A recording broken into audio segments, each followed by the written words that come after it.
ये जो MIM party है इसका अस्तित्व रजाकारों से जुड़ा हुआ है। कासिम रिजवी 1 लाख रजाकारों के साथ तेलंगाना में बर्बादी और तबाही करने वाला इंसान है। जब वो इस देश को छोड़कर पाकिस्तान भाग रहा था तो 40 लोगों के साथ इसने मीटिंग की नारंगपेट में। वहां पर उसने पूछा कि एमआईएम की कमान कौन संभालता, तो उसमें से अब्दुल वाहिद एक आदमी उठा और कहा कि मैं इस पार्टी को संभालूंगा, इस ऑर्गेनाइजेशन को संभालेगा। अब्दुल वाहिद वही है सलाउद्दीन ओवैसी, उसका बेटा है, उसके बेटे के बेटे अकबरुद्दीन ओवैसी और असदुद्दीन ओवैसी है, जिन्होंने 15 मिनट की बात की, देश के आर्मी को धमकी दी और देशद्रोही नारे देने में इनका हाथ रहता है। यही पार्टी रजाकारों की पार्टी है और एमआईएम पार्टी भी वही पार्टी है। ऐसी पार्टी को गोद में रख के काम करने वाली पार्टी टीआरएस पार्टी है। भारत माता की जय, जय सियाराम। मैं आप सबका भाई Nitin Nandkar, BJYM city president Hyderabad. कल टीआरएस का एमएलए जुबली हिल्स का मागंटी गोपीनाथ भारतीय जनता पार्टी और तेलंगाना के state president tiger Bandi Sanjay ji को गलत बात कहा और कह रहा है कि भारतीय जनता पार्टी को हैदराबाद में घूमने फिरने नहीं देंगे। तो मैं नितिन नंदकर और भारतीय जनता युवा मोर्चा गोलकुंडा जिला की टीम, मागंटी गोपीनाथ, तेरे चैलेंज को हम एक्सेप्ट करते हैं। तेरे को जो उखाड़ना है उखाड़ ले। भारतीय जनता पार्टी तेलंगाना की जनता के लिए, युवाओं के लिए, महिलाओं के लिए, बूढ़े बुजुर्गों के लिए आवाज उठाते रहेगी, आंदोलन करते रहेंगी। और तुम्हारी सच्चाई निजाम के वैसा और टीआरएस की सच्चाई तुम्हारे जैसी सच्चाई देश के सामने लाने के लिए हम लगातार काम करते रहेंगे।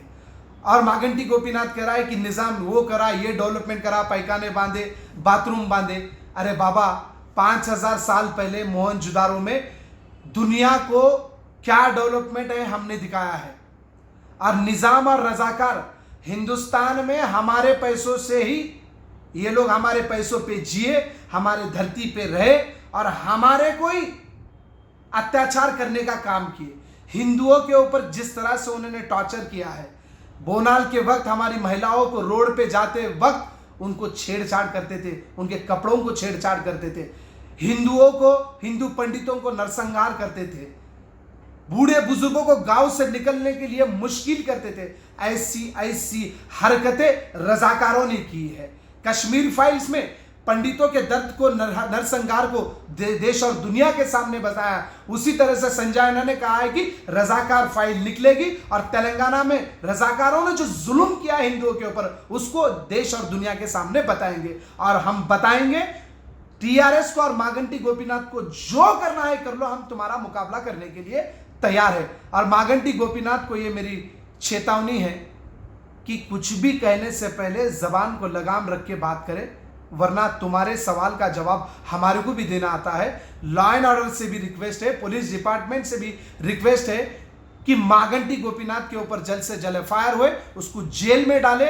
अन्यथा भारतीय जनता युवा मोर्चा इसका मुकाबला, इसके सवाल का जवाब किस तरह से देना है हम देखेंगे। देश को छोड़कर पाकिस्तान भाग रहा था तो 40 लोगों के साथ इसने मीटिंग की नारंगपेट में। वहां पर उसने पूछा कि एमआईएम की कमान कौन संभालता, तो उसमें से अब्दुल वाहिद एक आदमी उठा और कहा कि मैं इस पार्टी को संभालूंगा, इस ऑर्गेनाइजेशन को संभालेगा। अब्दुल वाहिद वही है सलाउद्दीन ओवैसी, उसका बेटा है, उसके बेटे के बेटे अकबरुद्दीन ओवैसी और असदुद्दीन ओवैसी है, जिन्होंने 15 मिनट की बात की, देश के आर्मी को धमकी दी और देशद्रोही नारे देने में इनका हाथ रहता है। यही पार्टी रजाकारों की पार्टी है और एमआईएम पार्टी भी वही पार्टी है। ऐसी पार्टी को गोद में रख के काम करने वाली पार्टी टीआरएस पार्टी है। ऐसे नरसंहार तेलंगाना में रजाकारों से होती। वो दौर में कृष्णा एक अखबार आया, उसमें लिखा है जब लोग बैठे थे, हिंदू, सभी हिंदू बैठे थे, तो वहां पर एक महिला आई और पूरे कपड़े खोलकर नंगा हुई पूरे सबके सामने। किसी ने हिम्मत नहीं करी उस महिला से बात करने की। उसमें से एक आदमी उठा और कहा कि बेटी, तुम इस तरह से कपड़े निकाल रही हो, ये तुम्हें शोभा नहीं दिखता, ये बहुत गलत है। तब उस बहन ने कहा, जब मेरे साथ इन रजाकारों ने मुझे झाड़ पर लटका कर पूरा नंगा कर मुझे मारते थे, तब तुम्हारी शर्म और तब तुम लोग कहां गए थे। ऐसी बात उसने कही थी। ऐसे ऐसे नरसंहार तेलंगाना में रजाकारों द्वारा हुए सो है। मैं मागंटी गोपीनाथ से कहना चाहता हूं, इतिहास नहीं मालूम तो इतिहास को मालूम करो, फिर उसके बाद हमारे पास आओ। जय हिंद, जय सियाराम, जय तेलंगाना।